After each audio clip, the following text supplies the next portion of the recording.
The clinking of champagne glasses sounded like a death knell. I stood there, a ghost in a tuxedo, with my beautiful vapid mistake clinging to my arm. This gala was supposed to be my victory lap, a declaration that I had moved on, that I was thriving. But then I saw her, my ex-wife, Evelyn. She wasn't just surviving without me, she was incandescent. And when she leaned in to kiss the man beside her, the billionaire whose name was whispered in awe throughout the hall, my entire world, the one I had so carefully constructed on lies and regret, shattered into a million pieces. The tuxedo felt less like a suit and more like a costume, a bespoke straitjacket of charcoal wool. Jonathan adjusted the silk bow tie for the 10th time, his reflection in the penthouse window a distorted effigy of success. Below, the city sprawled out like a blanket of scattered diamonds, each light a life he felt impossibly disconnected from. This was his life now, the sterile luxury, the panoramic views, the gnawing emptiness that no amount of success could fill. "Stop fidgeting, Johnny, you'll wrinkle your suit," a voice like honey-laced poison purred from behind him. Chloe. She emerged from the bedroom, a vision in emerald green silk that clung to her surgically perfected curves. She was, by all accounts, flawless. Her blonde hair was styled in effortless waves, her makeup was immaculate, and her smile was a weapon she wielded with practiced ease. She was the perfect accessory for a man of his stature, a beautiful, uncomplicated distraction. And tonight, at the annual Sterling Industries Gala, she was meant to be his shining trophy. "You look stunning," Jonathan managed, the compliment tasting like ash in his mouth. "I know," she said, preening in front of the mirror. "This dress cost a fortune. It's important to make a good impression tonight. Isn't Mr. Sterling going to be there?" "He's the host, Chloe. Of course, he'll be there." Jonathan sighed, turning away from the window. The thought of facing his colleagues, the board members and the enigmatic CEO, Alistair Sterling, with Chloe on his arm, filled him with a familiar dread he couldn't quite name. It felt like a betrayal, though he struggled to identify whom he was betraying. It had been 2 years since the divorce. 2 years since he had last seen Evelyn. He told himself he had moved on, that this life with Chloe was what he wanted. He had the high-powered job, the luxurious apartment, the beautiful girlfriend. He had won. But some nights, in the dead quiet between Chloe's shallow breaths, he would lie awake and remember a different life. A life filled with laughter that wasn't forced, with conversations that went deeper than gossip and material wants, with a love that felt less like a transaction and more like coming home. He remembered the early days with Evelyn in their tiny, cramped apartment that was always filled with the smell of her painting supplies and burnt toast. He remembered her, hair tied up in a messy bun, a smudge of cerulean blue on her cheek, her eyes alight with a passion he hadn't seen in anyone since. She was a dreamer, an artist who saw beauty in the cracks of the pavement and poetry in the mundane. He had been a struggling junior executive then, full of ambition and a desperate need to prove himself. She had believed in him, had been his anchor in the stormy sea of his own insecurities. "Don't you think this necklace is a bit much?" Chloe asked, holding up a diamond monstrosity that glittered aggressively under the recessed lighting.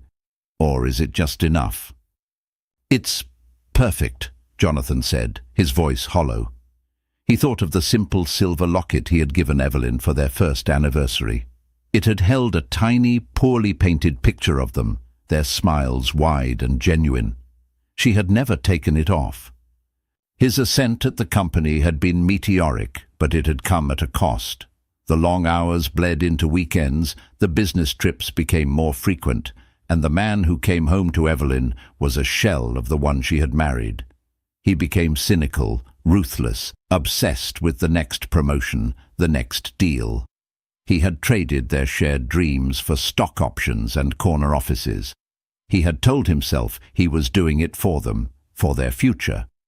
But somewhere along the way, their future had become his ambition. The arguments had started slowly, then escalated into bitter wars of attrition. She accused him of being absent, of losing himself. He called her naive, told her she didn't understand the pressures he was under. He started seeing her art, her passion, as a frivolous hobby rather than the essence of who she was. The final blow had been his affair.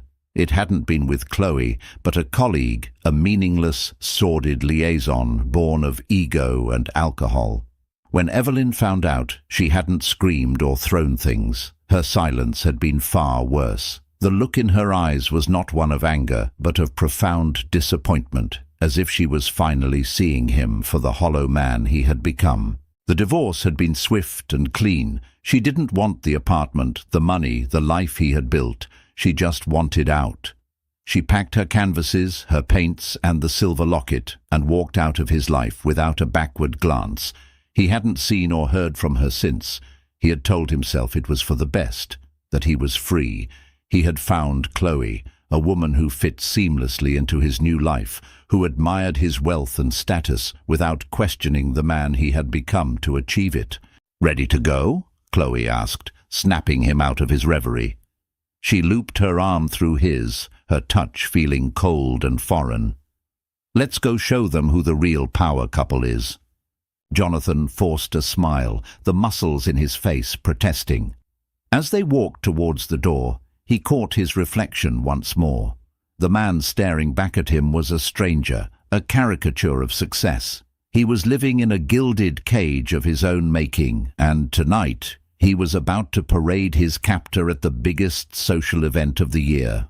A sudden, chilling premonition washed over him, a feeling that this night would change everything. He just didn't know how right he was. The Sterling Tower was an architectural marvel, a shard of obsidian and glass that pierced the heavens. The gala was being held in the grand ballroom on the 100th floor, a space designed to intimidate and impress in equal measure. As Jonathan and Chloe stepped out of the private elevator, they were met with a wave of sensory overload. The air was thick with the scent of expensive perfume and exotic flowers. The sound was a symphony of hushed conversations, clinking glasses, and the melancholic strains of a string quartet playing in a discreet corner. The ballroom was a hall of mirrors, both literally and figuratively. The walls were lined with floor-to-ceiling mirrors, reflecting the glittering assembly into an infinite, dazzling mirage. It was a room full of people who, like him, were polished reflections of their true selves. Jonathan saw his colleagues, their faces stretched into practiced smiles, their eyes constantly scanning the room for someone more important to talk to. He saw his rivals, their handshakes firm, but their gazes cold. This was his world, the battlefield where careers were made and broken over canapes and champagne. "Oh, Johnny, it's breathtaking," Chloe whispered, her eyes wide with a covetous glee. She was in her element, a predator in a jungle of wealth and influence. She tightened her grip on his arm, her scarlet nails digging slightly into the fabric of his suit. "There's Mr. Henderson from finance. I hear his wife just got a new face. Let's go say hello." Before Jonathan could protest, she was pulling him into the fray. He plastered on his corporate smile and navigated the treacherous social currents. He exchanged pleasantries with people he despised, laughed at jokes that weren't funny, and accepted compliments on his lovely companion with a nauseating sense of hypocrisy. Chloe was a natural, effortlessly charming and disarming, collecting gossip and compliments like precious jewels. She was a reflection of his success, and for that, people adored her. But as he watched her flatter a balding executive, he felt a profound sense of loneliness, an isolation so complete it was almost physical. He remembered galas with Evelyn.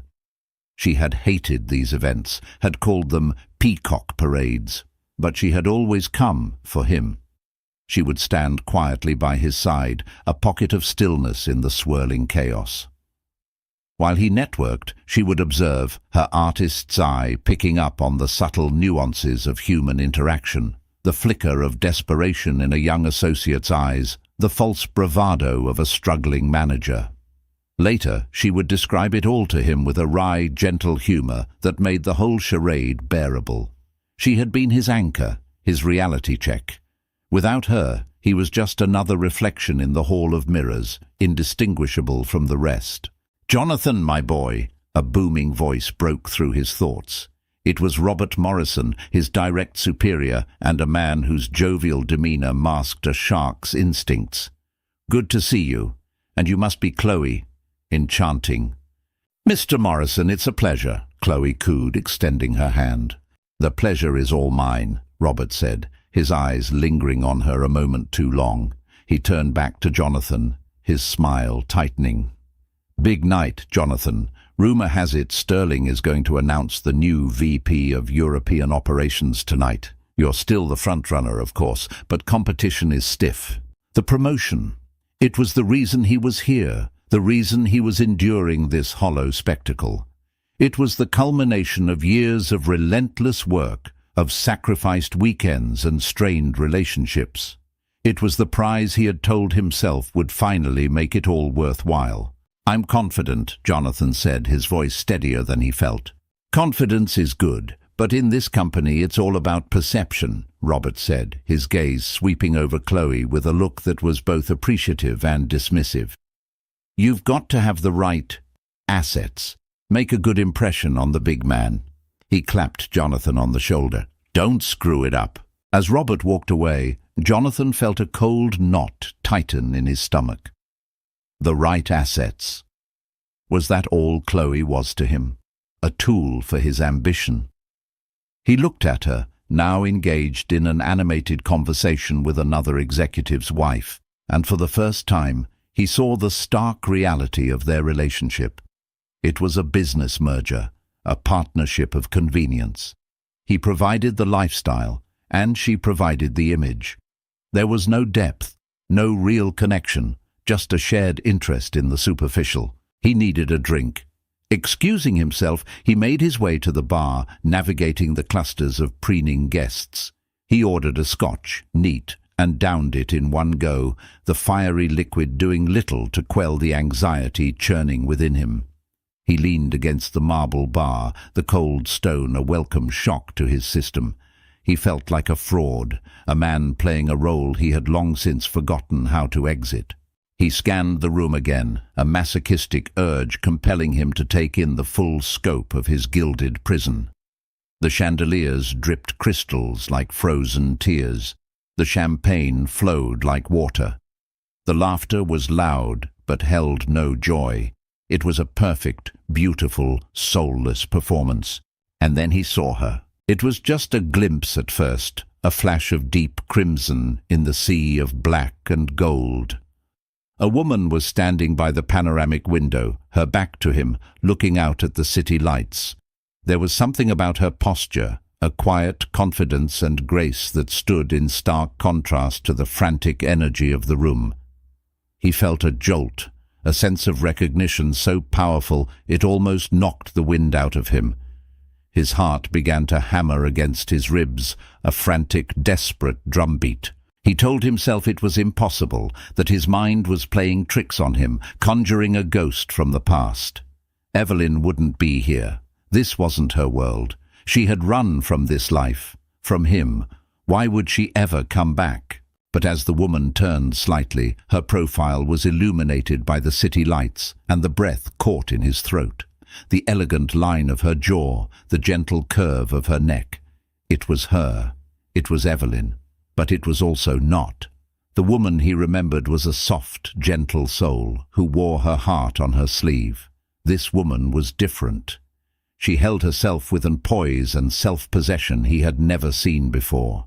She was no longer the girl with paint on her cheek, but a woman who looked as if she owned the very view she was admiring. Jonathan's blood ran cold. The hall of mirrors suddenly felt like a labyrinth, and he was lost in its distorted reflections, staring at a woman who was both his past and a complete stranger. His world, which had been teetering on a fragile foundation of denial, was about to come crashing down. Time seemed to slow down, the cacophony of the gala fading into a dull, distant roar. Jonathan's universe had contracted to a single point, the woman in the crimson dress. He couldn't move, couldn't breathe. He was rooted to the spot, a statue of a man holding an empty Scotch glass. She turned fully then, stepping away from the window and into the light. And it was her, Evelyn, but a version of her that he could never have imagined. The changes weren't drastic, but they were profound. The mousy brown hair he remembered was now a rich, dark auburn, styled in a sophisticated chignon that exposed the elegant nape of her neck. The simple bohemian clothes she used to favor were gone, replaced by a floor-length crimson gown that draped over her figure with an understated elegance. It wasn't flashy or revealing, but it commanded attention. It spoke of confidence, of a woman who was comfortable in her own skin, who didn't need to shout to be heard. But the most striking change was in her eyes. They had always been her most expressive feature, a deep, soulful blue. Now, they held a new light, a knowing, serene depth. The vulnerability he had once known, and perhaps taken for granted, was gone. In its place was a quiet strength, a self-assurance that was both captivating and deeply unsettling. She wasn't just surviving, she was thriving. The realization hit him not like a wave, but like a tsunami, wiping out the carefully constructed narrative of his post-divorce life. He hadn't left her broken, he had set her free. She began to move through the crowd, and Jonathan watched, mesmerized. She navigated the room with an ease and grace she had never possessed before. People turned as she passed, their conversations faltering for a moment. She wasn't seeking attention, but it was drawn to her like a moth to a flame. She would offer a small, polite smile to some, a brief nod to others. She seemed to know people here, to belong in a way she never had when she was on his arm. Who was she now? What had happened in the 2 years since she had walked out of his life? He had imagined her struggling, perhaps working a menial job to support her art, living in a small, lonely apartment. It was a cruel, egotistical fantasy, he now realized, one that had allowed him to justify his own choices. The woman before him had not been struggling. She had been transforming. Chloe's voice, sharp and unwelcome, pierced his trance. "Johnny, are you okay? You look like you've seen a ghost." He flinched, turning to find her beside him, a pout on her perfectly glossed lips. "I'm fine," he said, his voice strained. "Well, you've been staring at that woman for 5 minutes. Do you know her?" Chloe's eyes narrowed, scanning Evelyn with a critical, competitive gaze. "The dress is a bit plain, don't you think, and she should have worn more jewelry." "I used to know her," Jonathan mumbled, turning back to the bar to order another scotch. He needed the burn, the distraction.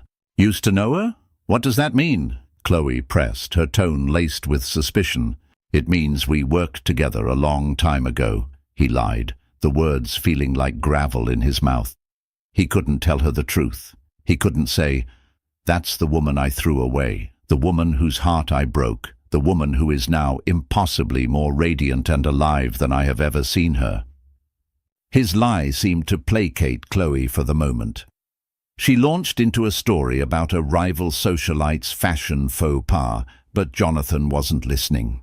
His attention was completely captivated by Evelyn. He watched as she was approached by Marcus Thorne, the notoriously ruthless head of acquisitions.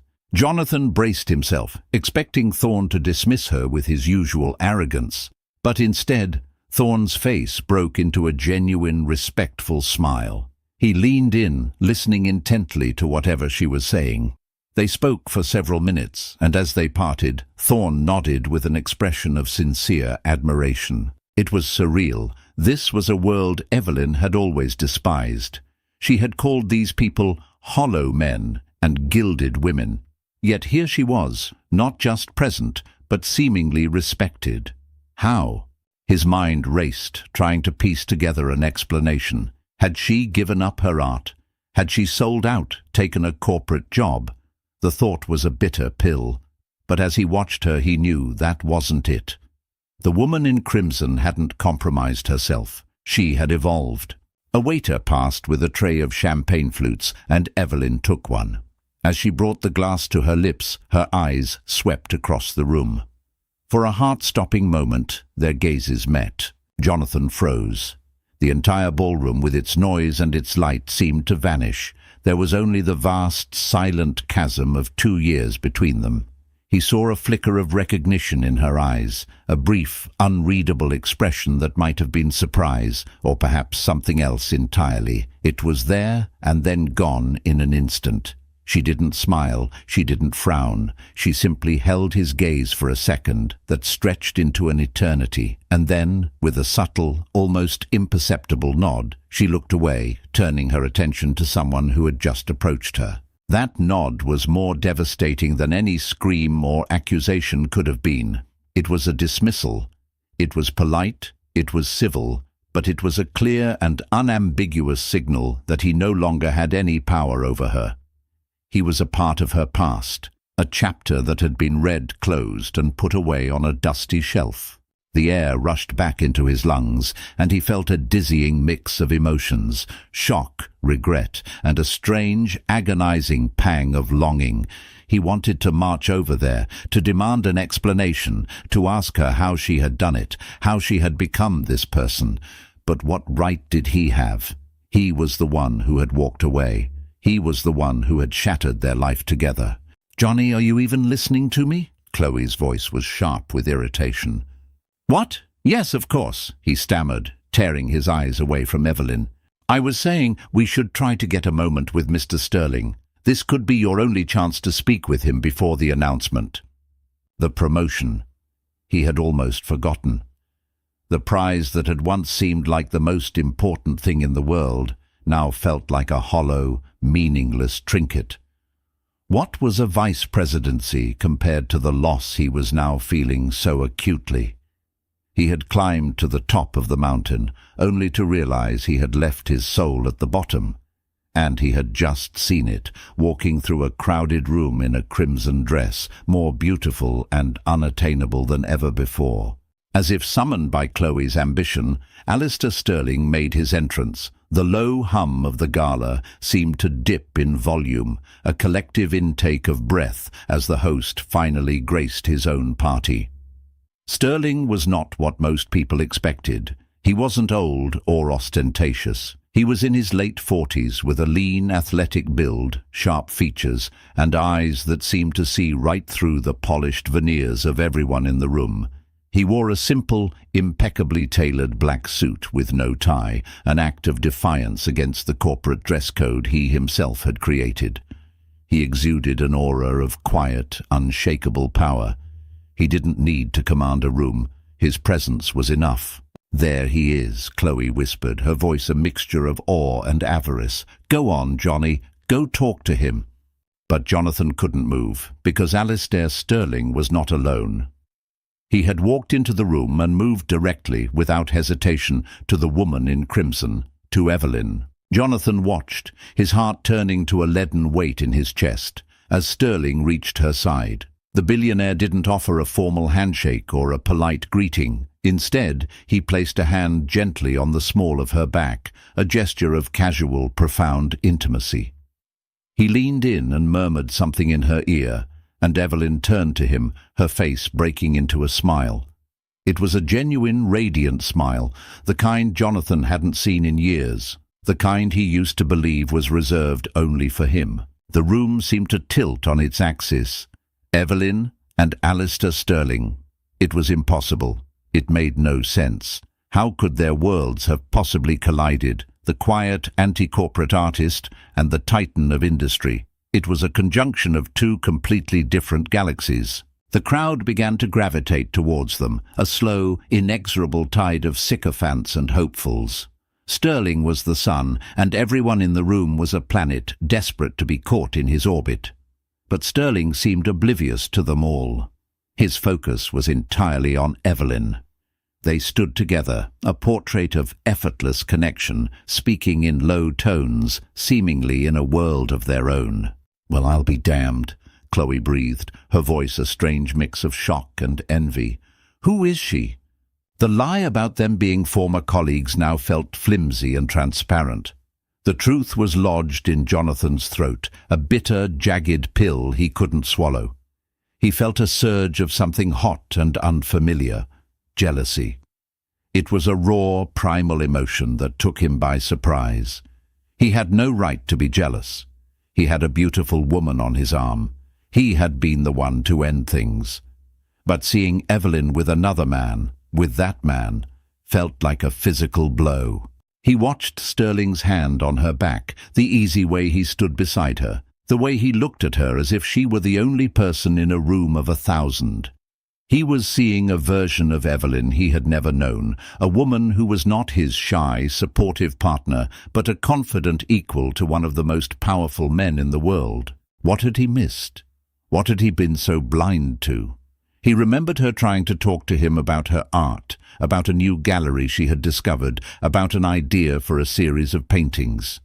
He had dismissed it all as a distraction, something she did to pass the time while he was out conquering the world.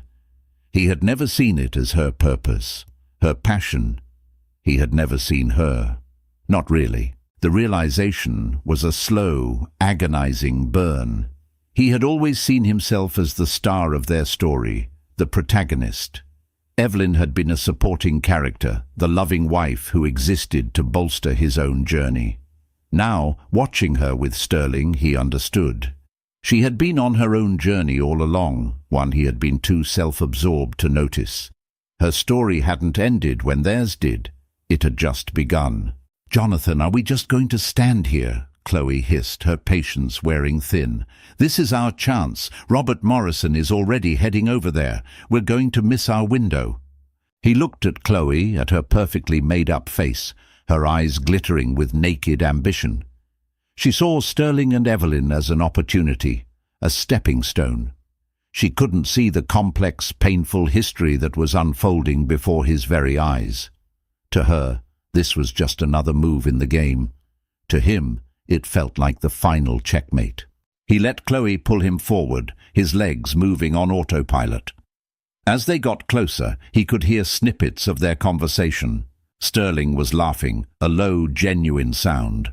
And then she told the curator that his entire collection was emotionally bankrupt, Sterling was saying, his eyes twinkling with amusement as he looked at Evelyn. Evelyn smiled wryly. "He asked for my honest opinion. I believe in honest opinions."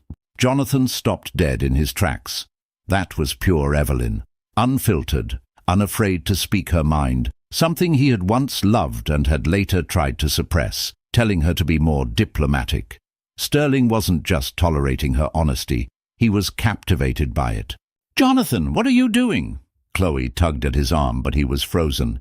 They were only a few feet away now. He could see the fine details, the way a stray auburn curl had escaped her chignon, the subtle strength in her hands as she held her champagne flute, the calm certainty in her eyes. She was so close, yet she felt 1,000,000 miles away. Robert Morrison intercepted them, his face a mask of forced joviality. "Alistair, so good to see you," he boomed, extending a hand to Sterling. Sterling turned, his smile fading into a polite, neutral expression as he shook Robert's hand. His eyes flickered past Robert, past Chloe, and landed on Jonathan. For a second, there was nothing but a cool, analytical assessment in his gaze. It was the look of a man who could size up another man's worth in a single glance. And then his eyes moved back to Evelyn, and the warmth instantly returned. It was a clear, unspoken message. She was the one who mattered. The rest of them were just background noise. The string quartet began a new piece, a haunting, melancholic melody that seemed to underscore the tragedy of Jonathan's revelation. He had spent 2 years telling himself he was better off, that he had made the right choice. But in the orbit of Alistair Sterling, with Evelyn as the radiant sun, Jonathan finally understood the truth. He hadn't won. He had lost. He had lost everything that ever truly mattered, and he hadn't even realized it until this very moment. He was just a cold, lonely planet cast out into the darkness. The air grew thick with anticipation. It was time for the main event of the evening, Alistair Sterling's speech and the much-awaited announcement of the new VP of European Operations. The crowd coalesced around the small, elevated stage at the front of the ballroom. Jonathan found himself swept along with the current, Chloe's hand a vice grip on his arm. He was standing no more than 15 feet from the stage, close enough to see the confident set of Sterling's shoulders, close enough to see the serene expression on Evelyn's face as she stood beside him. She wasn't standing in his shadow, she stood with him, a partner. Sterling stepped up to the microphone, and an immediate hush fell over the room. "Good evening, everyone." His voice was calm and resonant, filling the vast space without any effort. "Thank you all for coming. We're here tonight to celebrate another year of unprecedented success for Sterling Industries. A success that is built on innovation, on relentless drive, and most importantly, on the brilliant people who make this company what it is." He spoke for a few minutes about quarterly earnings and market projections, the kind of corporate speech Jonathan had heard 100 times. But there was a difference. Sterling spoke with a conviction and clarity that was magnetic. Jonathan's own colleagues were hanging on his every word. Chloe was practically vibrating with excitement beside him, but Jonathan's eyes were fixed on Evelyn. She was watching Sterling not with the fawning admiration of a subordinate, but with a quiet pride, a deep and knowing affection. "As you know," Sterling continued, his tone shifting, "we are on the verge of a major European expansion. The leadership for this venture is critical. The person who takes on this role must be not only a brilliant strategist, but a person of integrity and vision." This was it. Jonathan's heart hammered against his ribs. He felt Chloe squeeze his arm, her own ambition a palpable force. He had put in the hours, he had closed the deals, he had played the game. He was the logical choice. He was the front-runner. Sterling paused, his eyes scanning the crowd of upturned, hopeful faces. "And so, it is my great pleasure to announce that the new Vice President of our European operations is Catherine Fowles." A smattering of polite, surprised applause broke out. Jonathan felt the blood drain from his face. Catherine Fowles, his main rival, a competent, if uninspired, choice. He felt a wave of dizziness, the floor seeming to drop out from beneath him. All that work, all that sacrifice, for nothing. He heard Chloe let out a small, frustrated hiss beside him. Her grip on his arm loosened. In that moment, he knew his value in her eyes had just plummeted. He was no longer the front-runner, the rising star. He was just another failed executive. But the shock of losing the promotion was nothing compared to what happened next. Sterling smiled, letting the applause die down. "My congratulations to Catherine, and now for a more personal announcement." He turned, his entire demeanor softening as he looked at Evelyn. He reached for her hand, lacing his fingers through hers and drawing her closer to him. "Many of you know me as a businessman," Sterling said, his voice now filled with a warmth that was startlingly genuine. "You know me as a man who values logic, strategy, and results. But for the past 2 years, my greatest success, my most valued asset, has had nothing to do with this company." He looked directly at Evelyn, his voice dropping to a more intimate tone, though it was still amplified throughout the silent ballroom. "I've learned more about vision and integrity from this woman than from any business school or boardroom. She is an artist, a philanthropist, and the most fiercely honest person I have ever known. She came into my life and reminded me of what it means to see the world not just for what it is, but for what it could be." Jonathan felt like he couldn't breathe.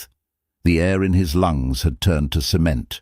He was hearing another man describe the woman he had thrown away, articulating all the things he had failed to see, all the qualities he had taken for granted and tried to stifle. Sterling continued, "We have kept our private life just that, private.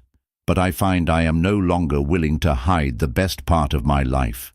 This woman has brought more color and meaning to my world than all the success I have ever achieved." He then turned his gaze back to the crowd, his voice ringing with absolute certainty. "And I am overjoyed to announce that this fall, Evelyn Reed will become my wife." A collective gasp swept through the room, followed by an explosion of applause far more enthusiastic than the one for the new VP. Jonathan didn't hear it. He was deafened by the roar of his own blood in his ears. Evelyn Reed. She hadn't taken his name back. She had shed it. She had shed him. And then it happened. The moment that would be seared into his memory for the rest of his life. As the applause swelled, Sterling leaned down and kissed her. It wasn't a chaste public peck on the cheek. It was a kiss of profound love and intimacy, a kiss that spoke of shared secrets and quiet mornings, of deep connection and unwavering devotion. Evelyn's hand came up to cup his cheek, her body melting into his, and Jonathan froze. He was no longer in the Sterling Tower ballroom. He was back in their tiny apartment, the smell of turpentine in the air. Evelyn was showing him a new painting, her eyes shining with excitement. He was half listening, his mind on a deadline, his fingers tapping out an email on his phone. He had mumbled something dismissive, something about it being nice. The light in her eyes had dimmed. He was at their favorite restaurant, the one they could barely afford. She was telling him a story, laughing, and he had cut her off to take a call from the office. He had held up a finger, silencing her joy. He was in their bedroom, the divorce papers on the nightstand between them. She wasn't crying. She was just looking at him with an unbearable, quiet sadness. "You were never really here, Jonathan," she had whispered. "You were always chasing something else. I hope you find it." He had found it. The promotion he didn't get, the empty penthouse, the hollow relationship. He had chased it all and ended up with nothing. And the woman he had left behind, the woman he had deemed not ambitious enough, not suited for his world, was now standing in the center of it, beloved by a man who was everything Jonathan had ever aspired to be and more. The kiss ended, but Jonathan was still frozen, a prisoner of his own regret. He saw it all with a terrible, soul-crushing clarity. He hadn't just lost a wife. He had lost the best part of himself, and he had stood by and watched, a willing accomplice to his own destruction. The beautiful, vapid mistake on his arm meant nothing. The promotion he had just lost meant nothing. All that mattered was the woman in crimson, the ghost of his past and the symbol of his monumental failure, kissing the billionaire who had recognized the treasure he had thrown away. The applause finally subsided, replaced by a renewed buzz of excited chatter. People swarmed Sterling and Evelyn, a flurry of congratulations and well-wishes. Jonathan remained immobile, an island of silent horror in the celebratory sea. The world was moving on around him, realigning itself to this new, astonishing reality, but he was stuck in the moment of the kiss. The image burned onto the back of his eyelids. "Well," Chloe said, her voice dripping with venom, "that was a complete and utter waste of a $5,000 dress." Her words barely registered. He was watching Evelyn. She was graceful and composed amidst the throng, accepting congratulations with a quiet smile. She never once looked his way. It was as if he didn't exist. He had become invisible, a spectre at the feast. "Did you hear me, Jonathan?" Chloe snapped, her nails digging into his arm again, this time with painful force. "You lost. The promotion, everything. And to top it all off, your little old colleague is marrying the damn host. You didn't think that was something you should have mentioned." He finally turned to look at her. The charming, beautiful mask had fallen away, revealing a face contorted with fury and bitter disappointment. Her ambition was a raw, ugly thing, and he had just failed to feed it. "She's my ex-wife," he said, the words feeling like shards of glass in his throat. Chloe's eyes widened in disbelief, then narrowed into slits of pure contempt. "Your ex-wife? Are you kidding me? You brought me here to this event to go up against your billionaire marrying ex-wife? Did you want to humiliate me?" "No, he started, but he had no explanation. "I didn't know." "You didn't know?" she scoffed, her voice rising. Several people nearby turned to look. "How could you not know? You let me stand here and prattle on about her plain dress while she's engaged to Alistair freaking Sterling. You made me look like a fool." The injustice of her accusation was staggering. She was the one feeling humiliated. A sudden white-hot anger surged through him, burning away the shock and grief. It was an anger directed at Chloe, at himself, at the entire hollow charade. "This was never about you, Chloe," he said, his voice low and dangerous. "Oh, I think it was," she shot back. "This was about you parading your new, younger model in front of the old one, except the old one got a serious upgrade and left you, and me, in the dust. You're a failure, Jonathan. Robert Morrison was right. You don't have the right assets." Her words were meant to wound, and they did.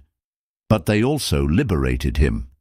He looked at this woman, this perfect accessory he had chosen, and felt nothing but a profound, chilling emptiness. Their entire relationship was a transaction, and the terms of the deal had just been irrevocably broken. "We're done," he said, the decision solidifying in his mind with absolute certainty. Chloe laughed, a harsh, ugly sound. "You're breaking up with me. You think you're in a position to break up with anyone? You just lost everything." "No," Jonathan said, a strange sense of calm settling over him. "I lost everything 2 years ago. I just didn't realize it until tonight."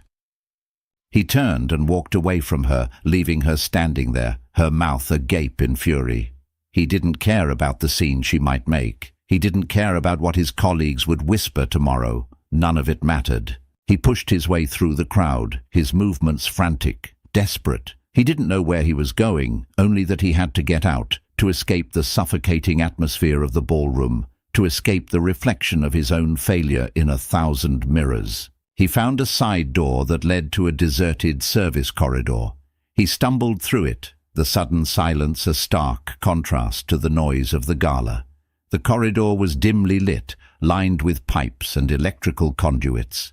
It was the unglamorous guts of the magnificent building. He leaned against the cool concrete wall, his bespoke suit feeling utterly ridiculous in this stark industrial space. He closed his eyes and finally let out the breath he had been holding. He had spent 2 years running from the ghost of his marriage, burying his regret under layers of work, money, and meaningless affection. Tonight, that ghost had materialized in a crimson dress and systematically dismantled his entire life. He thought of Evelyn. He tried to reconcile the woman he had married with the woman who was about to marry Alistair Sterling. Had the strength, the confidence, the grace been there all along, hidden beneath the surface, waiting for the freedom to emerge? Had he not just failed to see it, but actively suppressed it with his own ego and ambition? A soft click echoed down the corridor. Jonathan opened his eyes and saw a figure standing at the far end, silhouetted against the light from the ballroom. His heart leapt into his throat. It was her. Evelyn walked slowly towards him, her crimson dress a slash of color in the drab corridor. Her expression was unreadable. She stopped a few feet away from him, the space between them charged with unspoken history. "I saw you leave," she said, her voice quiet, calm. It was the voice he remembered from late-night conversations and whispered secrets, but it held a new resonance, a new strength. "Evelyn," he breathed her name, the first time he had said it aloud in 2 years. It felt both foreign and achingly familiar. "I didn't know you would be here," she stated, not as an accusation, but as a simple fact. "I work here," he said, the words sounding pathetic to his own ears. I was a director." She nodded slowly, her gaze analytical, as if she was studying a piece of art, trying to understand its composition. "You look tired, Jonathan." Her simple observation undid him more than Chloe's vitriol ever could. She wasn't angry. She wasn't gloating. She was just seeing him, truly seeing him, perhaps for the first time tonight. "I heard the announcement," he said, his voice cracking. "Congratulations." "Thank you," she said, her expression softening slightly. "Alistair is a good man. He sees me." The simple, powerful truth of that statement was a knife to his heart. He sees me. The 3 words articulated everything Jonathan had failed to do. He had looked at her, but he hadn't seen her. He had lived with her, but he hadn't known her. "How?" he asked, the question a raw, desperate plea. "How did this happen? You and him?" She looked at him, and for the first time he saw a flicker of the old Evelyn, a trace of the pain he had caused. "After I left you," she began, her voice steady, "I was lost for a while. I had lost myself in you, in our life. I had to figure out who I was without you." She paused, gathering her thoughts. "I threw myself into my art. I painted with an anger and a grief I had never known. And then, one day, the anger was gone, and the grief was gone, and there was just me. I started showing my work in small galleries. One of those galleries was supported by a philanthropic trust. Alistair is the head of that trust. He bought one of my paintings. Then he came to my studio to see more. We talked for hours about art, about life, about what it means to build something meaningful. He didn't see my art as a hobby. He saw it as my soul. The story was so simple, so organic. It was a story of connection, of being seen and valued for who you truly are. It was the story he and Evelyn should have had. "I'm sorry, Evie," he whispered, using the old pet name without thinking. The word hung in the air between them, a relic of a forgotten language. "For everything. I was a fool." A single tear traced a path down her cheek. She didn't wipe it away. "Yes," she said, her voice thick with an ancient sorrow. "You were. But I'm not that woman anymore, Jonathan. The woman you were a fool to is gone. You didn't break her. You set her free." She turned to leave, her part in this chapter of his life finally, truly over. She was walking back to her new life, to the man who saw her, leaving Jonathan alone in the service corridor, in the ruins of the life he had chosen. The walk from the service corridor back into the ballroom was the longest of Jonathan's life. Each step was a reckoning. The glittering reflections in the mirrors no longer showed a successful executive. They showed a hollow man, a ghost haunting the scene of his own demise. He saw his colleagues who now cast him pitying or scornful glances. The news of his public failure, losing the promotion and being unceremoniously dumped by his trophy girlfriend in the same night, would already be making the rounds. He was a cautionary tale in the making. But the social humiliation was a dull ache compared to the sharp, searing pain of his conversation with Evelyn. Her words echoed in his mind. "You didn't break her. You set her free." She had absolved him of a crime he hadn't realized he was committing. He had thought his betrayal was the affair, the arguments, the neglect. But the true crime was so much deeper. He had tried to put her light in a box, to tailor her vibrant, artistic soul to fit his drab corporate ambitions. Her freedom hadn't just been from him, but from the cage he had unknowingly built around her. He needed to speak to her one more time, not to win her back. He knew with a soul-deep certainty that ship had sailed, crossed an ocean, and docked in a land he could never reach.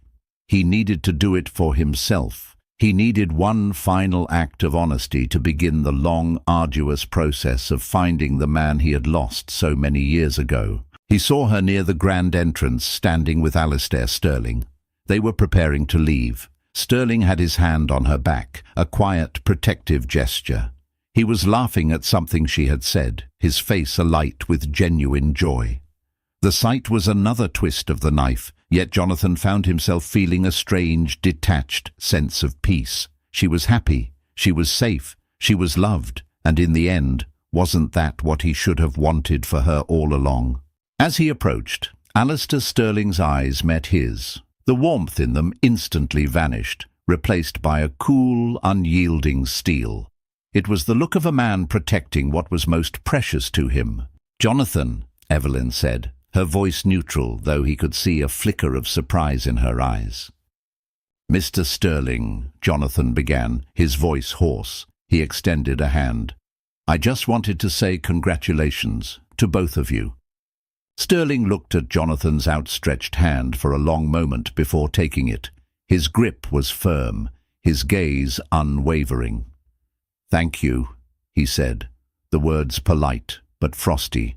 "Evelyn," Jonathan turned to her, forcing himself to meet her gaze. "Can I have 1 minute, please?" Evelyn looked at Sterling, a silent question passing between them. Sterling gave a slight, almost imperceptible nod, his eyes never leaving Jonathan. He trusted her.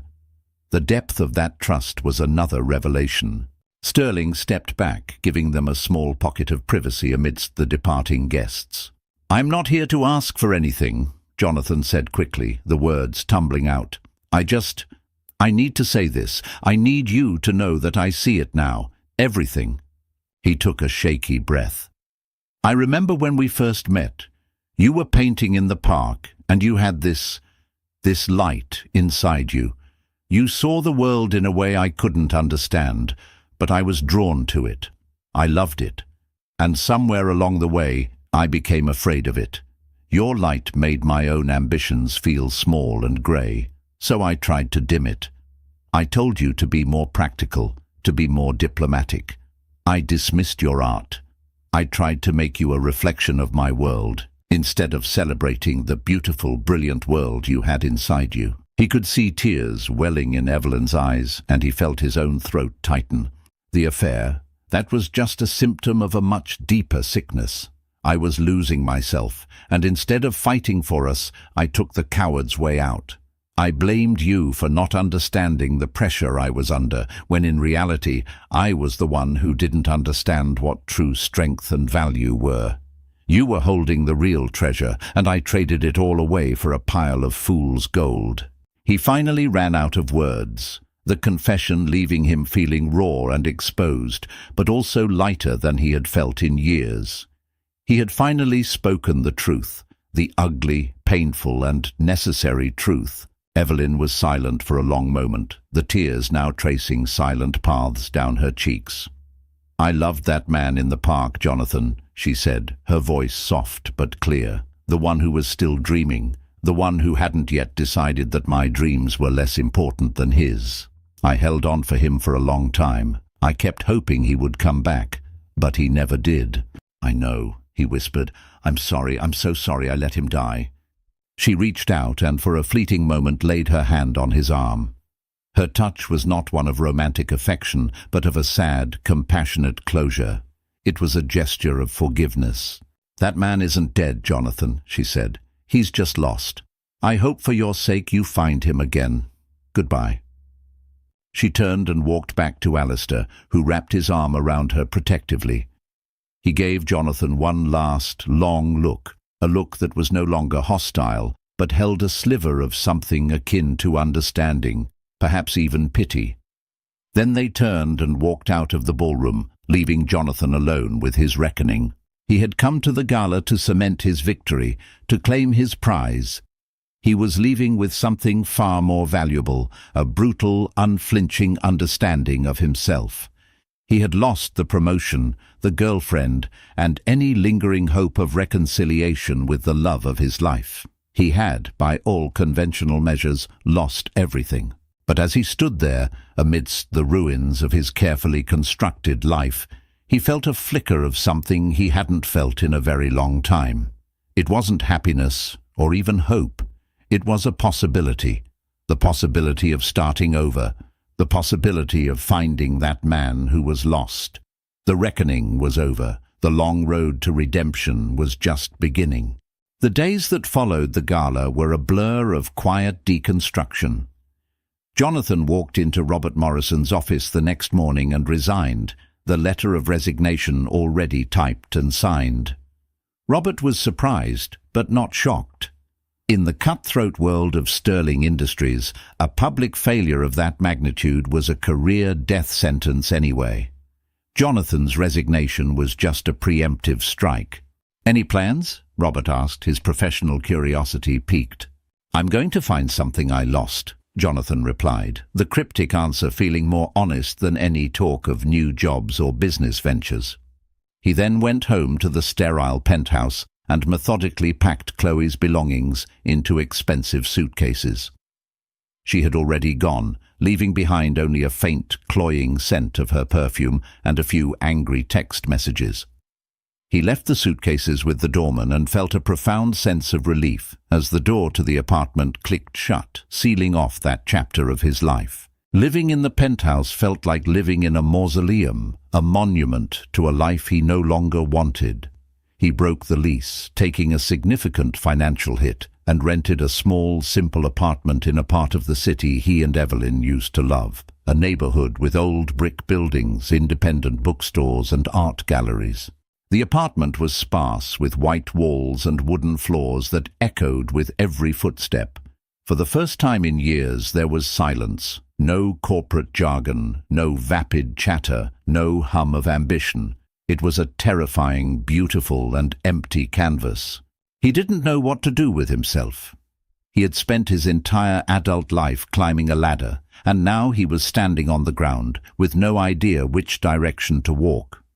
For weeks, he did nothing but walk the city streets, observing. He watched street musicians play for spare change. He saw artists sketching in the park. He saw couples laughing in cafes. He was seeing the world through new eyes, noticing the small, beautiful details he had been blind to for so long. He was seeing the world the way Evelyn used to see it. One afternoon, his wanderings took him past a small, unassuming art supply store. On a whim, he went inside. The air smelled of turpentine, linseed oil, and possibility. It was the smell of his old apartment, the smell of Evelyn. He walked the aisles, his fingers tracing the rough textures of canvas, the smooth wood of paintbrushes.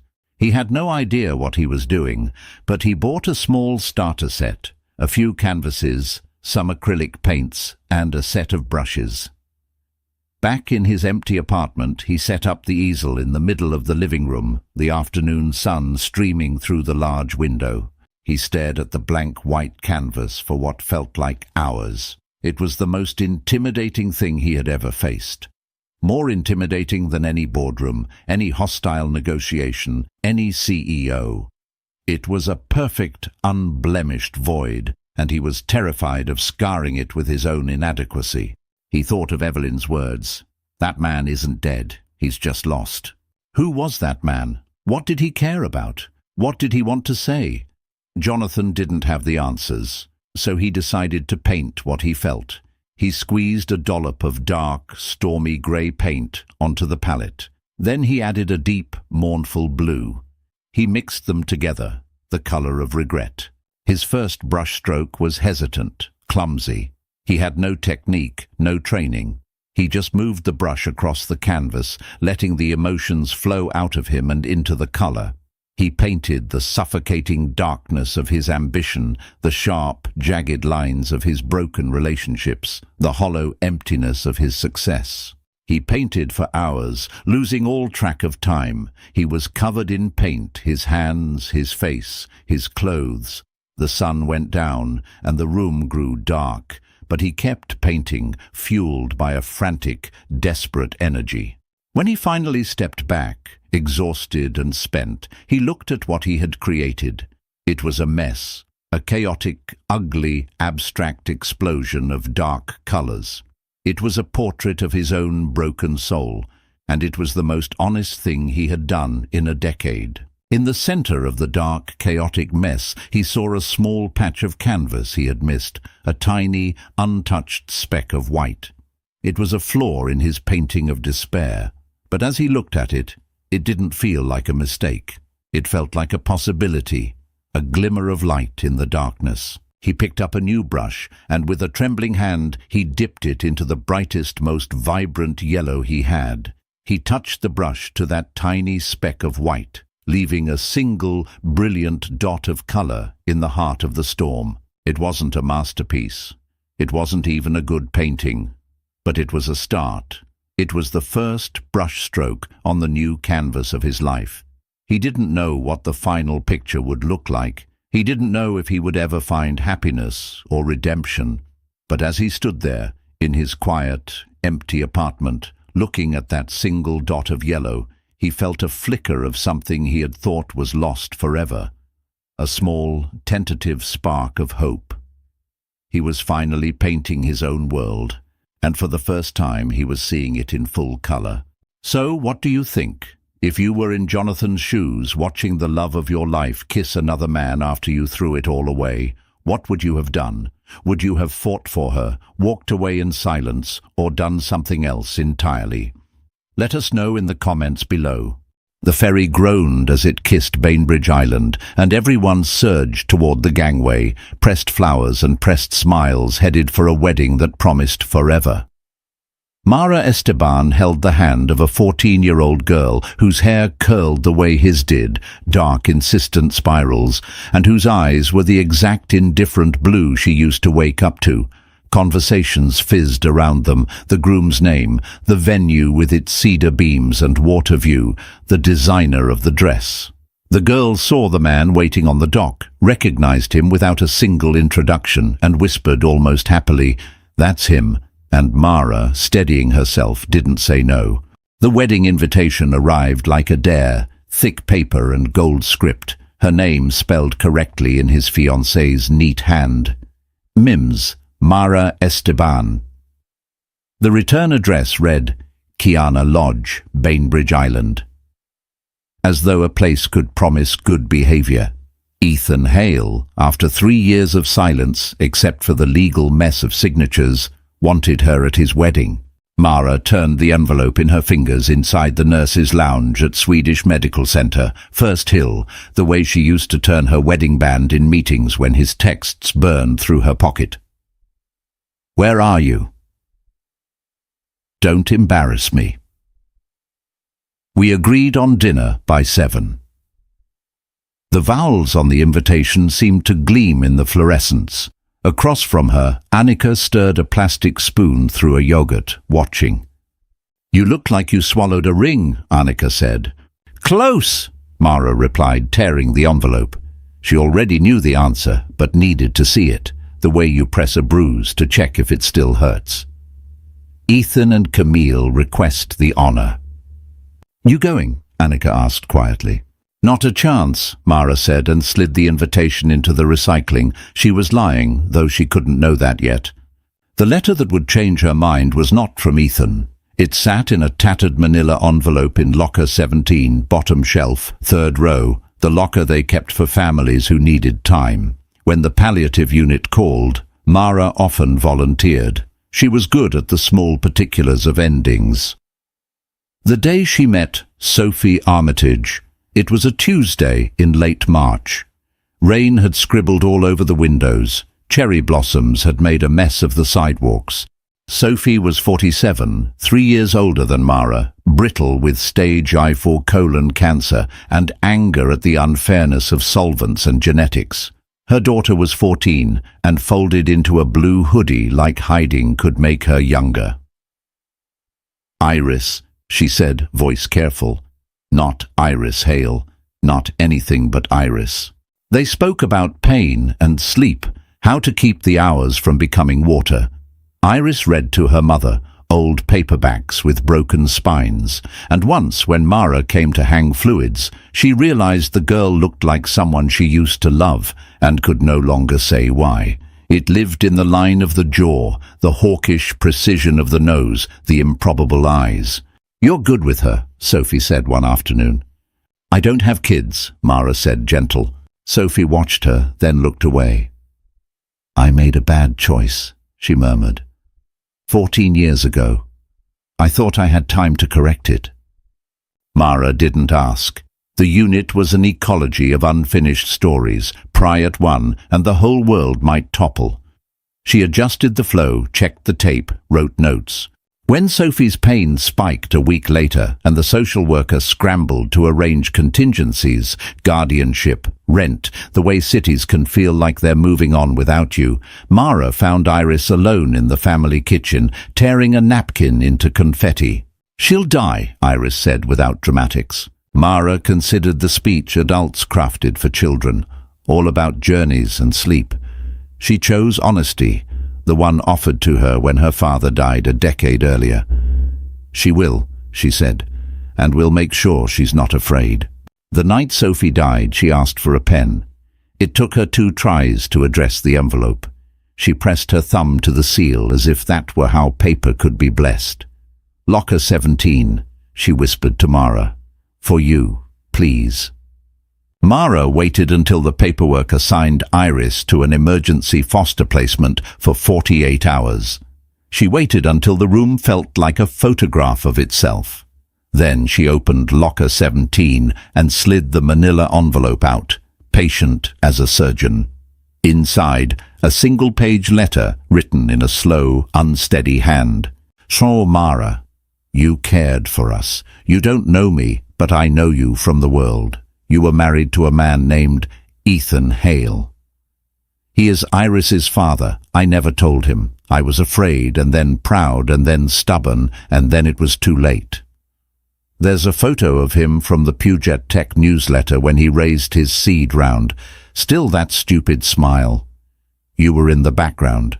It felt like irony. Please give Iris a chance. I've enclosed what she'll need, my consent for DNA testing, my lawyer's contact, and my apology to all three of you. Sophie. Mara sat down on the bench so fast the metal groaned. She knew the photo. Ethan had texted it to her the day it ran, as though the city's paper crown had legitimized the private tyrannies in their kitchen. Look what I built. He'd typed. She remembered her own blurred shoulder, the way she'd angled herself out of frame. It was not impossible, Mara told herself, in the way you tell yourself you can drive a road you crashed on. Ethan had cheated in 100 small ways, against waiters, rules, her time. But when it came to sex, he'd persisted in the fantasy that fidelity meant not being found out. The window of Iris's age did not contradict dates. It bisected them, in fact, the middle of their awful second year, when they were trying for a child and coming up with a calendar instead. She called the number in the letter, Catherine Rios. Attorney, voice like a metronome. Yes, Sophie had prepared guardianship paperwork naming 2 possibilities, a cousin in Spokane who had 4 kids and a soft spot but not much money, and, if he acknowledged her, Ethan Hale. The cousin had said yes to the emergency days. Long-term was a question. She also wrote a second letter, Catherine said. For him, I can give it to you or send it certified. Give it to me, Mara said, surprising herself. Why you? Catherine asked, crisp. Because he will answer my knock, Mara said. 2 days later, after the short service in a church that smelled like lemon oil and grief, after Iris tucked a folded paper into her mother's coat pocket, So you're not alone, Mara drove across the bridge to West Seattle, where Ethan lived now, in a glass and concrete cube that had not existed when they were married. She parked a block away in case Courage was allergic to curbs. From the sidewalk she could see him in the kitchen, sleeves rolled, showing off to an audience she couldn't see. A woman's laugh carried lightly, then the shadow of a second figure crossing behind him. Mara stood for 3 minutes, practicing. You are a father. She is not mine, but she might be yours. She didn't ring. She walked back to the car with a letter burning in her bag like a fuse. That night, the invitation to his wedding arrived in her mailbox. She put the card in a drawer. She made tea she didn't drink. She drove back to the cousin's house in Spokane, where Iris watched TV with the sound off like the world was being subtitled out of consideration. They sat on the porch until the moths took over the bulb. Iris finally asked, "What did my mother give you?" "Proof," Mara said, "and a question." "What question?" "Whether you want to meet him." Iris shrugged in a practiced teenager way. But her eyes, those cold blue inquiries, flicked to the distance and back. "He's getting married," Iris said. "Right? How did you know?" "I'm not stupid," Iris said. "Everyone uses their full names on the internet. I looked him up. He's grossly photogenic." Mara laughed helplessly. "He is." Iris smiled like someone trying out the idea of joy. "If we go," she said, "do I have to call him Dad?" "No," Mara said. "You don't have to call him anything." "What would you call him?" "Ethan," Mara said. She tasted the name and waited for bitterness. It didn't arrive. She felt something clearer than anger, a compass needle finding north. 2 weeks later, they boarded the Bainbridge ferry in shoes that didn't belong to their old lives. The water was the color of a bad memory.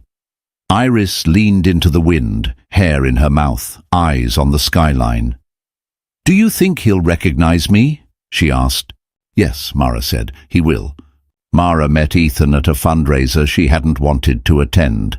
She was 25, exhausted after a shift in the ER, still smelling faintly of antiseptic beneath perfume, and he was at the bar telling a story in which he played every role: the hustler, the skeptic, the visionary, the guy who tipped the bartender extra just to be seen tipping. He had a face designed for magazines, the kind of jaw you could set a glass on, and eyes that hinted at innocence he did not possess.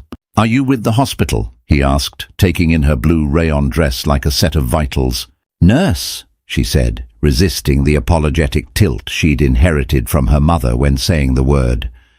Nursing had paid for their lives. Only men needed to be told it was enough. He smiled, an arrangement of teeth that said, "I'm impressive, be impressed." "I'm building a platform for scheduling home care workers," he said. "We're going to fix the gaps." "Are you?" she said. She was not charmed yet.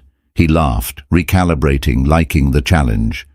He texted the next day after extracting her number from a friend of a friend, the way men who never heard no could still hear yes in the distance. He was fun, the way adrenaline is fun.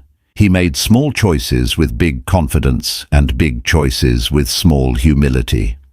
On their third date he cooked, and on their fifth he bought tickets to Vancouver because he wanted to wake up in a country he could take credit for choosing. The first time he put his hand on the small of her back to usher her from a room, it felt like care. The 20th time it felt like choreography. "You're always late," he'd say, 5 minutes before he was due somewhere. "This is important to me." She would arrive breathless. "You like me breathless," she said once, not a joke. He kissed her like that proved something. They married in a park on Capitol Hill under a cedar tree that threw webbed shadows on their vows. It rained exactly at the moment her mother had prayed it wouldn't, and everyone clapped like that was brave. Ethan's toast ran long. He loved a microphone. He said they were a team and used the word build 4 times. Her father looked uneasy in ways she didn't read until later. The first year they consecrated a routine: kombucha, brewing like a science experiment in the pantry, an app to track who watered the spider plant, a shared calendar for sex, a joke that became policy.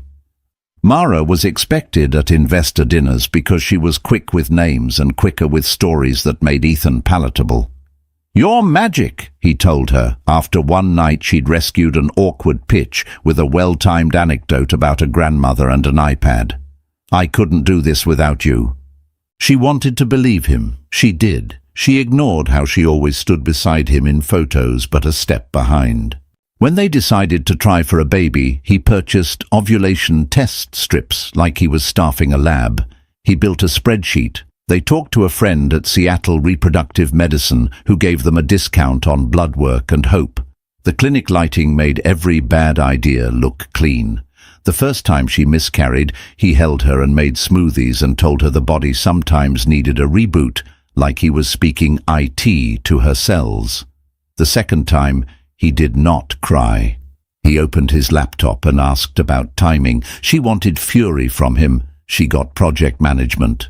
She worked nights often that year because the quiet in the apartment made her feel like a spare part. He made partner meetings in the mornings and a habit of texting her locations so she could imagine him present enough to be pinned on a map. Once, she found an Airbnb month's receipt in his email for a place in Fremont they had no reason to stay. He stayed there with a colleague for a strategy sprint, he told her, breathless from indignation. If there had been sex, he said, he would have told her. That's the kind of modern man he was. She stared at him and realized fidelity to Ethan was less about bodies and more about narrative. He hated being wrong more than he loved being right.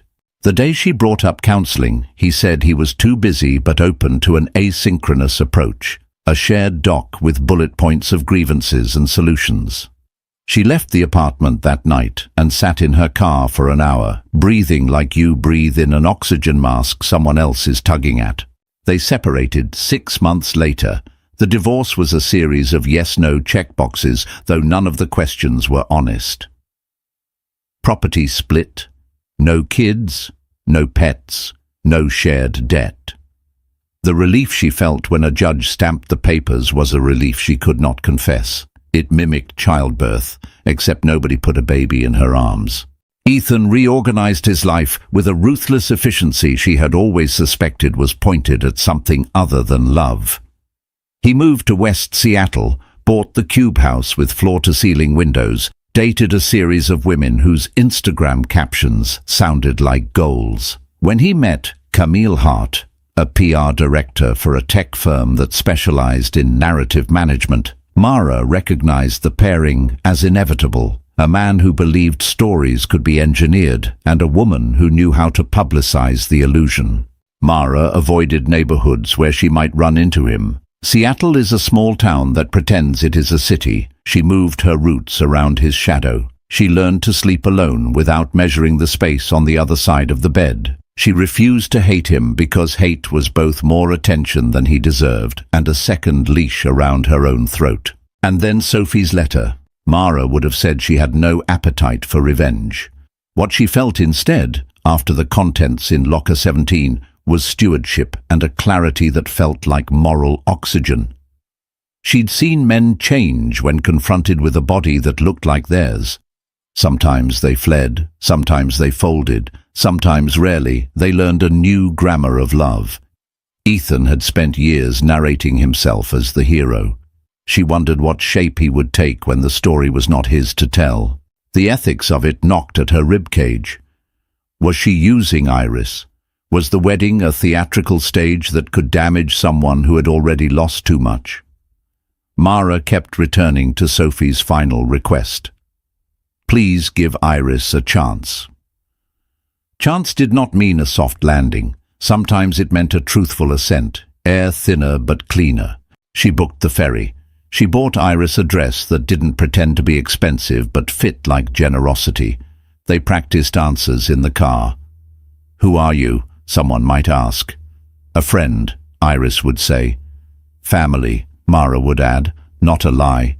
A concept being assembled. On the ferry deck, wind shredding the edges of everything, Iris leaned over the rail and didn't ask Mara to promise it would go well. That trust humbled Mara more than any vow she'd ever made.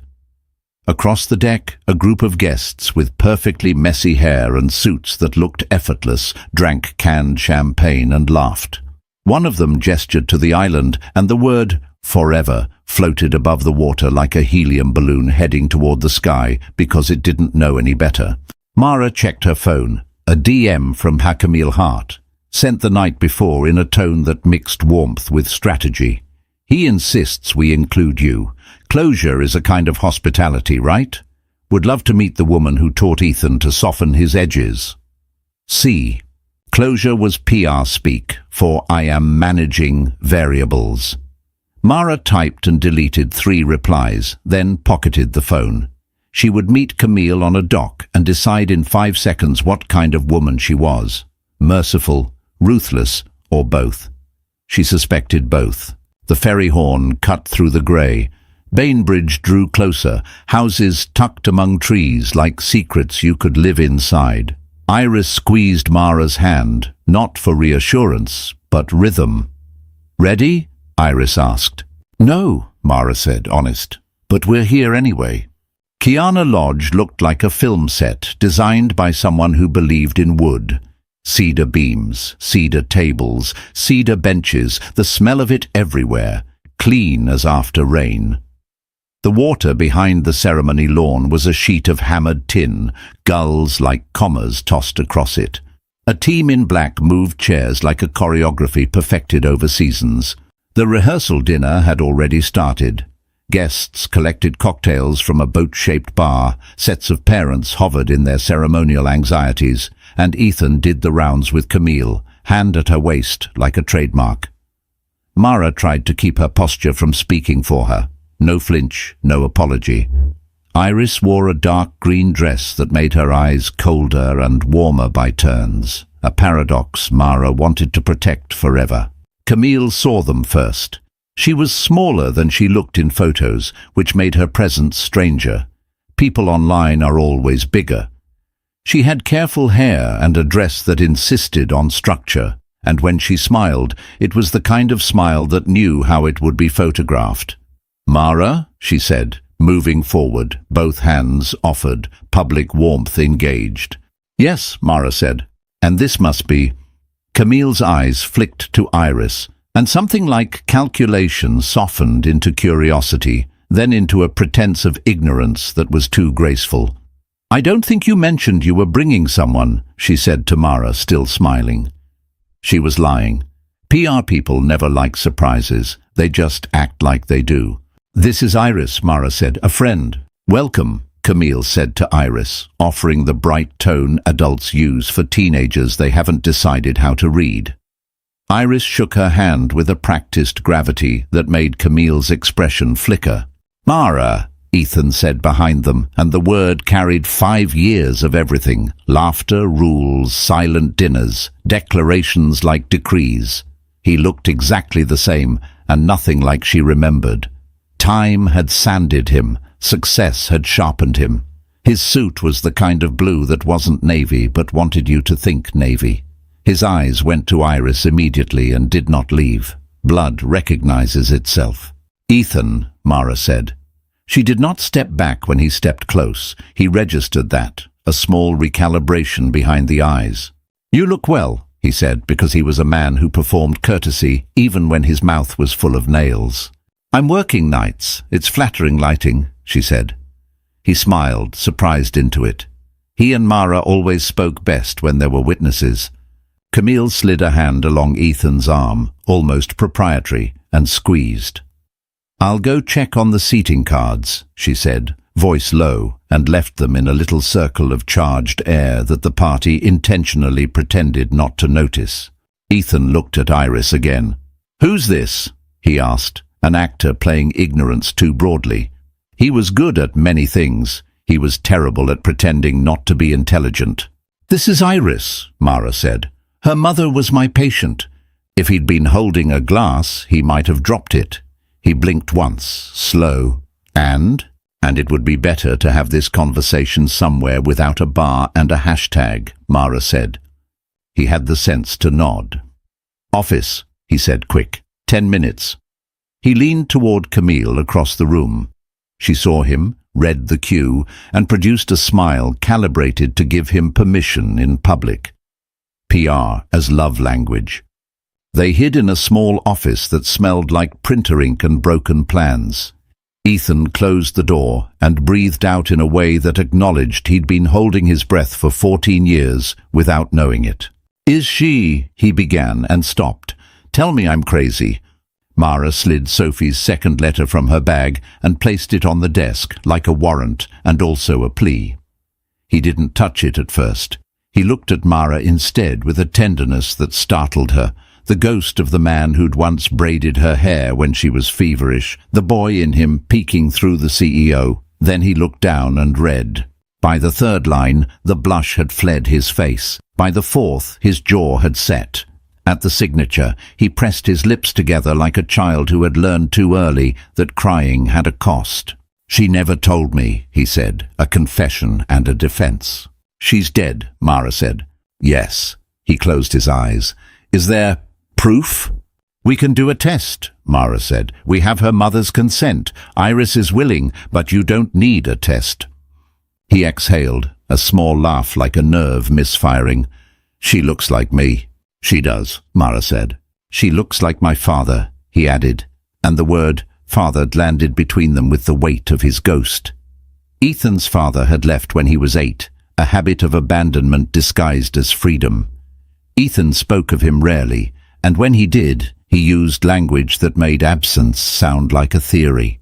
"What do you want?" he asked, because men like Ethan believed negotiations were the shape of all human need. "I want you to know," Mara said. "I want her to have options. Her mother named you because honesty is a gift you give the living." "And you brought her here," he said, not accusing, not yet.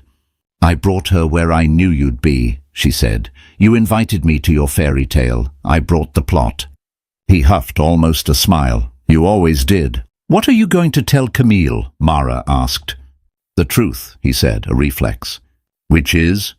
His face broke into its pieces. Ambition, fear, strategy, a boy at the window waiting for a car that never came. "That I need 15 minutes, he said. He opened the door and then paused. "Does she know who I am?" "She knows your name," Mara said. "She knows your face. She's not asking for a father. She's asking for an introduction to a mirror." He nodded and walked toward the dinner like a man walking into weather, each step a decision. Mara stayed behind, reading the small office's bulletin board, vendor flyers, a thank you card from a couple with too many exclamation points, until Camille appeared in the doorway with the kind of calm you reserve for triage. "You could have told me earlier," Camille said, not unkind. "I only decided to bring her yesterday," Mara said. "That's not what I mean," Camille said. "When you and he were ours." She sat on the edge of the desk, careful.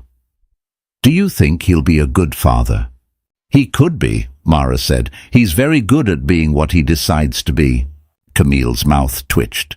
"That's the part that scares me," she said. "How quickly he decides." They went back to the party separately to give the appearance of ordinary. The toasts were lively, the parents were earnest. The sun decided to show itself at the precise moment dessert arrived, because Washington weather enjoys a punchline. Ethan made no speech. He had one job that night, to eat and look like forever. He failed at both. After dinner, the band played that song people slow dance to when they want to convince other people they're in love. Camille took Ethan's hand, and he followed to the dance floor like a river follows gravity. They moved together with fluency and a small difference. He held her a fraction of an inch too far away, as though proximate truth could stain. Camille registered it with the tilt of her chin. PR people notice the millimeters that kill. At the edge of the dance floor, a cousin approached Mara and Iris with the curated cheer of someone assigned to hospitality.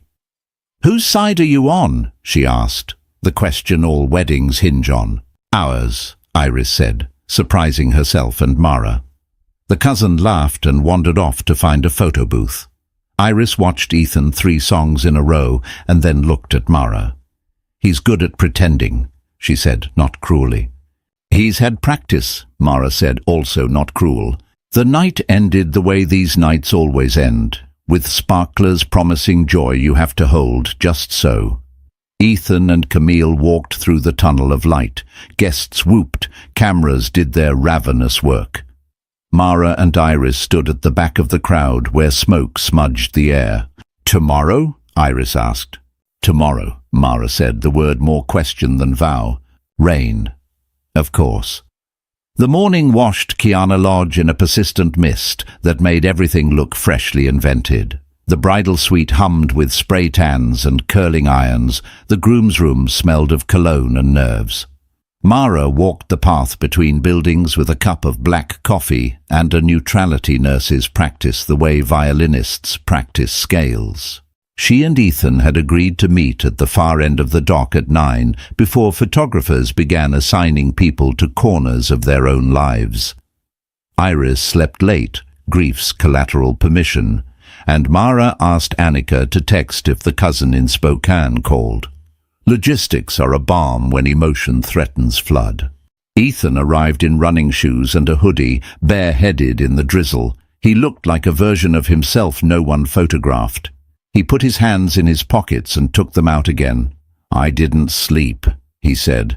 "Me neither," Mara said. He stared at the grey water like it might tell him what to do. "I told Camille," he said finally. She listened. She didn't cry. She asked excellent questions. She was precise about what she needed to decide. "And what does she need?" Mara asked. "Time," he said. "Proof. A plan. She wants to understand who I am if this is true." He rubbed a hand over his jaw, and for a second he looked like the man who used to misplace his keys and blame sunlight. "She also said," he continued, that if I want to meet Iris before the ceremony, she won't stop me. And do you? Mara asked. Yes, he said too quickly, then softer. No, I don't know. He let out a breath that might have been a laugh. What do I do? Shake her hand? Kneel? Perform sincerity? Start with your name, Mara said. Then ask hers as though it's the most important thing you'll say all day. He shut his eyes. If we postpone the wedding, it will be a PR nightmare, Mara said. Yes, and maybe a human triumph. He smiled, miserable and fond. You always did prefer people to optics. Optics don't come to the hospital at midnight, she said. He looked at her with the painful transparency of someone admitting a thing too late. I was terrible to you, he said. I used our marriage as a mirror to admire myself in. Yes, Mara said, because mercy without truth is only poison with sugar. And you were good to me too, sometimes. He nodded. Sometimes. He rubbed the back of his neck. Do you hate me?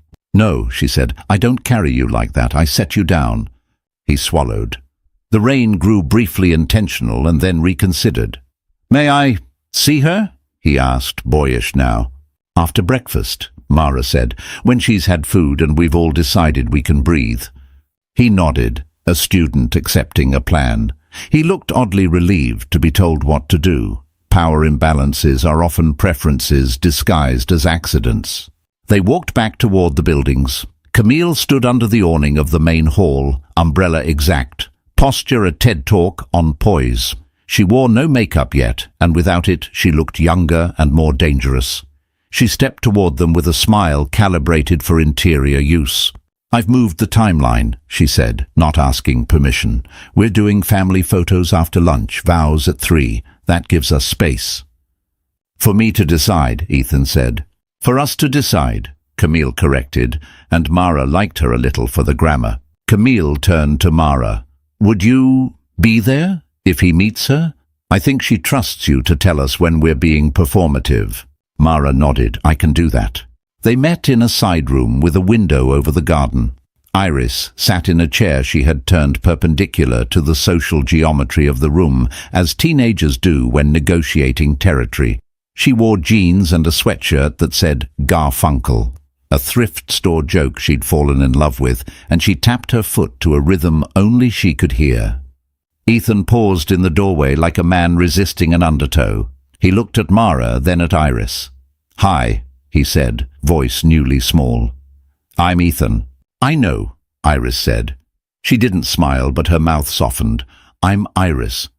He took a breath, laughed at himself for forgetting to breathe, and tried again. May I sit? Okay, she said. He sat. The room considered them all. I'm sorry you lost your mother, he said, the simplest sentence and the hardest. Thank you, Iris said, equally simple. He leaned forward and then remembered he wasn't allowed to touch her life with his hands yet. He started and stopped. She was brave to ask for this. She didn't ask for this, Iris said, not unkindly. She asked for truth. He nodded. He had no defense against accuracy. Would you like to... He swallowed. To know me, Iris looked out the window. I'd like to know myself, she said. If you can help with that, then yes. I can try, he said. It was the first helpful sentence he'd spoken all day. They talked about dogs neither of them had owned, about music he pretended to know and she actually knew, about the way Seattle always smells faintly of the ocean and burnt coffee. Camille listened with the eyes of someone who writes crises down as bullet points and columns. Mara listened with the ears of someone who knows how fast the heart can fail and the body keep going. At one point Iris asked, Did you love Mara? And the room became a bell. Yes, he said without hesitation. I did, poorly. Mara looked at him and almost forgave him for everything. When it ended because weddings have timelines, and you cannot hold back the kind of machine that has been scheduled months in advance. Iris stood and put her hands in her sweatshirt pocket, a deceptively casual pose. If you get married today, she said, I'm okay. If you don't, I'm okay. Please don't make me a reason either way. Ethan flinched because he'd already written that excuse and now could not use it. "Okay," he said. "Thank you." Camille smiled at Iris with the particular admiration reserved for young people who refuse to be pawns. "Would you like to sit with me during the ceremony?" she asked. "Don't you need maid of honor people?" Iris asked. Camille laughed softly. "All my maids of honor are in their 30s and allergic to pollen," she said. "I could use someone functional." "Sure," Iris said, shy. After they left, Ethan stayed with Mara by the window. He stared at the damp garden like it contained instructions. "If I call it off," he said, "will that prove I'm a good man, or only that I can perform goodness on short notice?" "Both can be true," Mara said. "The question is who you're proving it to." "I don't know," he said. "Sometimes I don't know who I am unless someone else is measuring me." "That is not a sustainable way to live," Mara said, and though her tone was gentle, he winced. He straightened. "I've asked the photographer to hold," he said, absurdly practical. "I need to talk to my mother." "Go," Mara said. He went. Mara stood alone for a minute, watching rain braid itself through the vines. She thought of Sophie's neat script, of Locker 17, of the way consequence ripples through time like a ferry wake, rocking docks you never meant to reach. She thought of her own fertility chart folded like origami in a junk drawer somewhere, and of how children sometimes find you anyway. Her phone buzzed. A text from Annika. "You okay?" it read. "Want me to invent a page so you have an excuse to leave?" Mara typed, "No need, I'm where I should be." By afternoon, the lodge felt like a stage. Rain quit out of spite, and light slashed across the water with a confidence bordering on arrogance. Guests took their seats, murmuring the theatre of kindness. So happy for them. Perfect day. They're an incredible match. The string quartet tuned hope into the air. Mara sat near the aisle, last row on the bride's side, not hiding exactly, but not volunteering for close-ups. Iris had allowed a stylist to curl the front pieces of her hair for symmetry, and now stood with Camille and two bridesmaids, passing bobby pins like contraband. Camille looked collected in a white dress that understood angles. She caught Mara's eye and nodded, a signal that might have meant, "We're in this together," or "Watch me manage an impossible thing one more time." Ethan walked to the front with the efficient and best man, a man built of gym memberships and loyalty. He looked calm in the anxiously deliberate way men look calm when their guts are not work. He scanned the crowd, habit, and his eyes found Mara, then Iris, then Camille. His chest lifted once, a man swallowing a decision. The music changed. People stood. Camille came down the aisle not like a princess, but like a CEO closing a round, smile deft, shoulders steady. When she reached Ethan, they didn't touch immediately. They looked at each other like equals who understood the cost of the next line. The efficient did the things efficients do. He spoke of love as a verb, of partnership as a daily practice, of weathering storms in a city that cannot decide if it is ever summer. He asked if anyone had reasons, and the crowd laughed dutifully because jokes are reassuring rituals too.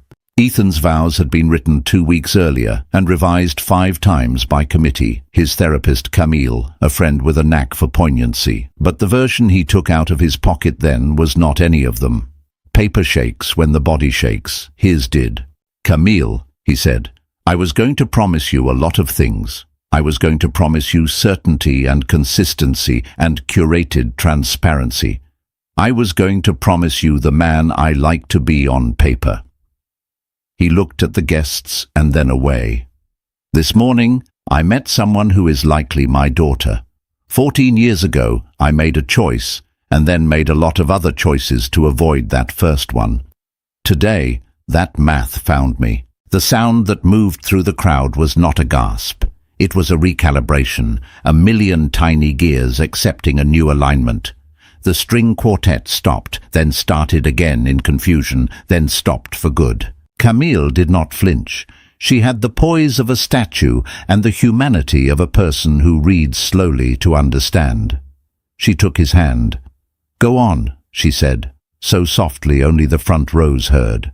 "I want to marry you," he said, voice rough, "but I need to know that the man who stands here is not the man who hides. I need to know that I can be a father the way a person is a father, not a donor of last names. I need to not make you spend the first month of our marriage being my crisis manager." Aunties in hats turned to each other as if their programs had turned into mirrors.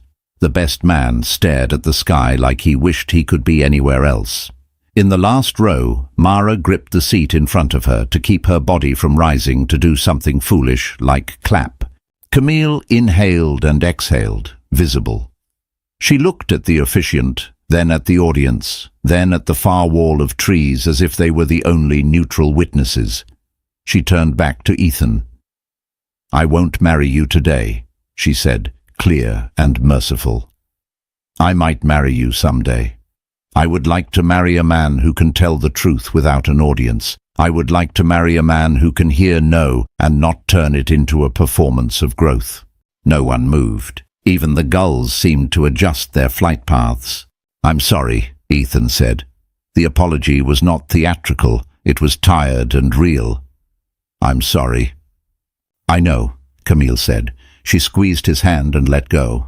The officiant, an old friend with a theology degree and a good sense of timing, stepped forward. "There is food," he said, making every guest love him instantly. "There is drink. There are places to sit and remember that all vows are curated hopes, and sometimes the greatest kindness is to delay making them until you are ready to pay their price." People laughed, grateful for the relief. The band started playing something that wasn't a love song, but could be used as one in a pinch. The wedding became a gathering with expensive centerpieces. Someone whispered the word "cancelled" and then corrected it to "postponed," because words matter. Mara found Iris by the hydrangeas. The girl looked oddly serene, as though a storm had finally broken, and the sun she'd been promised all her life had proven itself to be a complicated star. "You okay?" Mara asked. "Yeah," Iris said. "I didn't want to be the reason. He didn't make me the reason." "No," Mara said, "he didn't." They stood in the messy light of mid-afternoon while servers recalibrated trays and guests recalibrated opinions. Camille approached, dress immaculate, hair obedient, eyes bright with the kind of sadness that has not yet been named. She smiled at Iris first. "Thank you for sitting with me," she said. "Your commentary on the bridesmaid speeches was the only thing keeping me from committing a small act of violence." "They were fine," Iris said, "just long." "Long is a kind of violence," Camille said, and Mara liked her a second time. She turned to Mara. "You brought truth to a place built for performance," she said. "That's either sabotage or service." "Maybe both," Mara said. Camille nodded. "I'm going to go home," she said, as if announcing a train she needed to catch. "Not to the Cube, to my sisters in Ballard. Ethan will go to his mother's. We will not do interviews. We will not make statements. We will tell the photographer to send the photos directly to us and not to anyone who lives online. We will be human beings who fell down in public, and then we will stand up in private." "You're good at your job," Mara said. "I am," Camille said, "and I would like to be good at my life." She took Mara's hand. "Take care of him until I can decide if I want to," she said, not a command but a hope. "I can't take care of him," Mara said gently. "I can tell him where the ropes are." "That will do," Camille said. She hugged Iris, close and brief, and walked away toward a parking lot she had not anticipated using alone. Ethan appeared beside them a minute later, both older and younger than he'd been that morning. "I thought you'd gone," he said to Mara. "I don't disappear," she said. He nodded, absorbing the correction. He looked at Iris with a nervousness that made him look slightly ridiculous, and thus more human. "Would you, if you're comfortable, want to get lunch sometime this week? Somewhere not curated by wedding planners?" Iris considered, eyes on the water, where a seal surfaced, checked the weather, and slipped back under. "Okay," she said, "but no restaurants with one-word names." "Deal," he said, a small grin breaking through. They exchanged numbers like a treaty. The sun found its way around a cloud with a flourish, and someone cheered for reasons unrelated to weather. The world, stubborn, continued.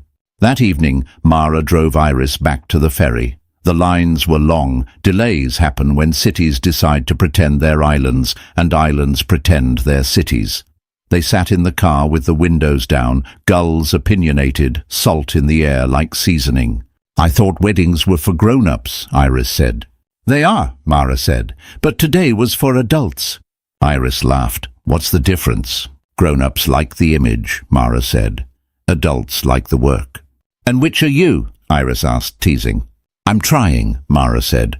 "That's the only right answer." They boarded. The lights came on across the Sound as if the city had been plugged in. Iris leaned her head on Mara's shoulder, unexpected, weighty, and for a second Mara saw two futures, one where Ethan performed fatherhood for photos, and one where he practiced it when no one watched. She did not know which would be true. She understood that uncertainty was not a failure, but a landscape. Across the deck, Ethan stood alone, staring at the water like a penitent or a tourist. He didn't try to find them. He let them have their corner of the boat. That, too, was a beginning.